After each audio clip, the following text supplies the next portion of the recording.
Mas ele falou um negócio aqui interessante. Ele falou assim: primeiro jogo, decide nada. Decide nada. Caramba, você vai matar a Catherine de ansiedade, porque ela já tá... Mas por quê?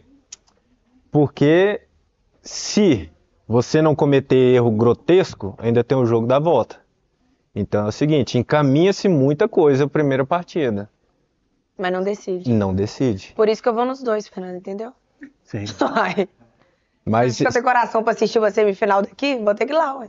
Vai ter jeito, não. tomara que aconteça o jogo aqui, chega atrasado em algum jogador nosso, vem um cartão vermelho e você passa ali 85, 80 minutos com a mais, você consiga fazer um placar de mais de 2 gols, seus jogadores vão ter mais a posse de bola, vão jogar mais ao ataque, você vai comandar a partida e o seu adversário vai estar correndo atrás o tempo todo com menos um, cansando e a partida de volta ainda, entendeu? Verdade. Que Deus te ouça, eu vou ir Então. pra São Paulo até mais feliz.